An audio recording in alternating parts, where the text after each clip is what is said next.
चलिए आज बात करते हैं एक ऐसे कवि की जिनकी कविताएं सिर्फ शब्द नहीं बल्कि आने वाले राजनीतिक अंधेरे की आहट थीं।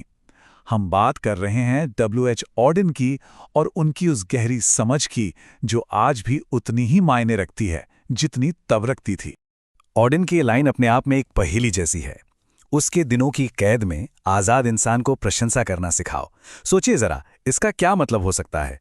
आज के इस विश्लेषण में हम इसी पहेली की परतों को खोलने की कोशिश करेंगे। चलिए इस दौर में चलते हैं।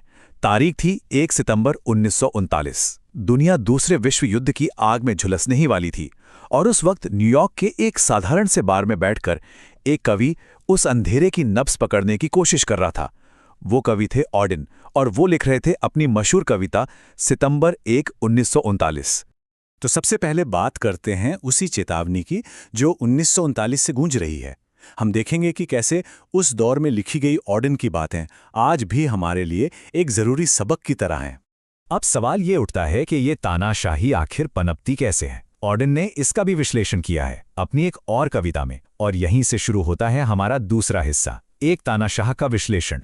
जरा इस लाइन पर गौर कीजिए। और जब वो हंसा तो इज्जतदार सीनेटर ठहाके लगाकर हंस पड़े। ये सिर्फ एक लाइन नहीं है, ये सत्ता के ऊंचे गलियारों में बैठे लोगों की मिली भगत पर एक बहुत तीखा तंज है।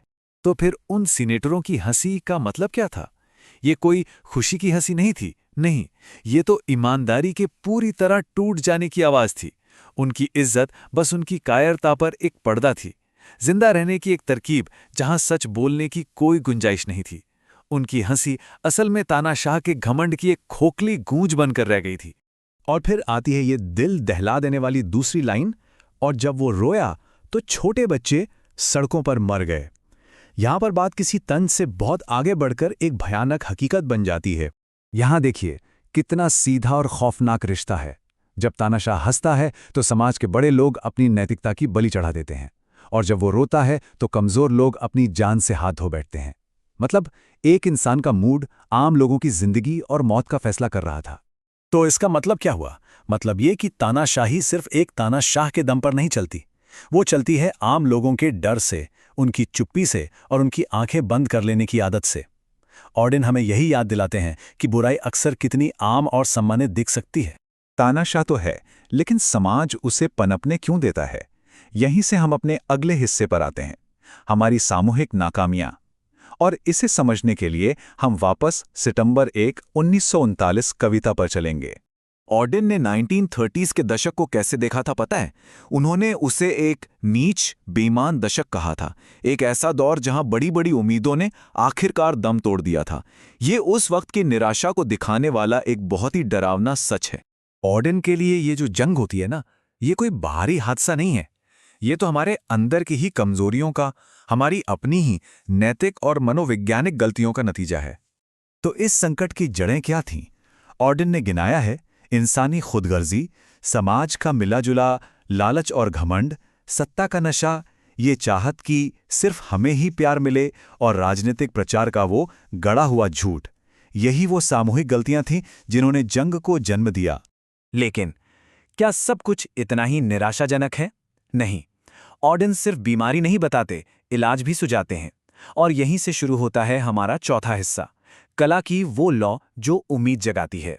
हमें एक दूसरे से प्यार करना होगा या मरना होगा। ये लाइन तो शायद कई लोगों ने सुनी होगी। कमाल की बात यह है कि बाद में ऑडेन को खुद ये लाइन कुछ खास पसंद नहीं थी, लेकिन हमारे स्रोत के हिसाब से यही इस कविता का दिल है। तो ये उम्मीद की लौ आखिर है क्या?